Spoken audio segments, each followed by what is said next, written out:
24वीं गाथा जो कि जिन शासन सूत्र की गाथा है, इसका पाठ पढ़ेंगे और देखेंगे कि संपूर्ण जिनागम का सार क्या है और जिन शासन का वास्तविक उपदेश क्या है।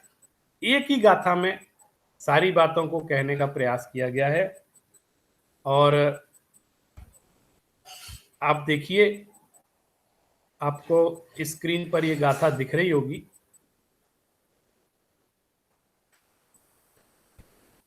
इसको पढ़ते हैं। जम इच्छसि अपन तो, जम चणा इच्छसि अपन तो, तम इच्छ परस्विया एत्येगम जिण शासनम। यद इच्छसि आत्मतः, यच्च नेच्छसि आत्मतः, तदिच्छ परस्यापि च एतावत्कम जिन शासन। जो खुद को अच्छा लगता है, जम इच्छसि अपन तो, जो तुम अपने लिए चाहते हो, और जम चढ़ा इच्छसि अपन तो, जो तुम अपने लिए नहीं चाहते। अपने लिए तो व्यक्ति ईमानदार होता है ना कि मैं खुद के लिए क्या चाहता हूं, खुद के लिए नहीं चाहता हूं। ये कह रहे सारा धर्म का सार या सारे उपदेश का सार इन दो लाइनों में है कि जो तुम अपने लिए चाहते हो और जो तुम अपने लिए नहीं चाहते हो, वैसा ही व्यवहार दूसरों के साथ। तम इच्छ परस्विया, वैसी ही इच्छा तुम दूसरों के लिए भी करो, क्योंकि वो भी यही चाहता है। आप नहीं चाहते कि आपको कोई मारे पीटे, तो आप भी दूसरों को मत मारो पीटो। आप चाहते हो आपसे प्रेम से व्यवहार किया जाए, तो आप भी दूसरे के साथ प्रेम से व्यवहार करो।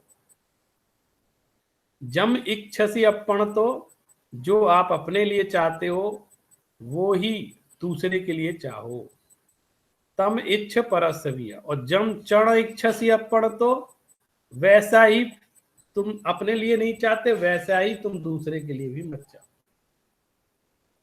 और कह रहे हैं कि एत्येगम जिन शासनम, यही जिन शासन है, जिनेंद्र भगवान के शासन का ये सार है, तीर्थंकरों का यही उपदेश है।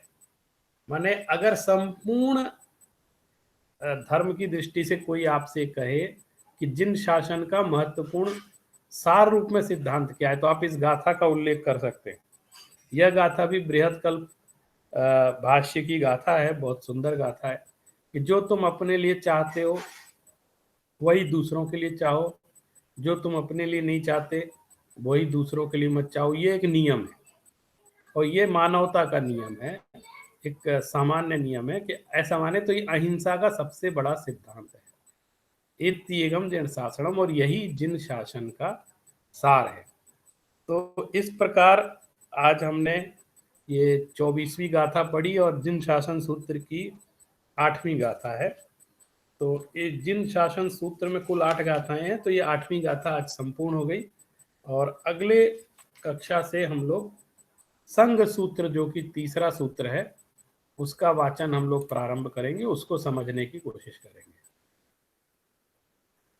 संघ सूत्र में कैसे रहा जाता है, संघ में संघ का क्या महत्व है, गुरु की क्या महिमा होती है, इसके विषय में बहुत सुंदर सुंदर गाथाएं हैं।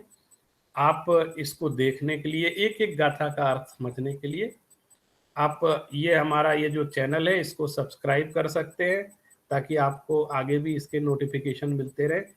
और थोड़ा सा समय अगर हम लगाएं 5 से 10 मिनट का, मैं इसीलिए बहुत लंबी लंबी 1-1 घंटे का वीडियो नहीं बना रहा हूँ, कक्षा नहीं ले रहा हूँ। सिर्फ 5 मिनट या 10 मिनट का समय लगे और उतनी देर एकाग्रता से एक गाथा पढ़ें। तो आप जिनागम की एक गाथा यदि एक दिन में पढ़ लेते हैं या सुन लेते हैं, तो आपके लिए बहुत बड़ा स्वाध्याय का लाभ हो जाता है और आप कम से कम जिनागम से जुड़े रहेंगे।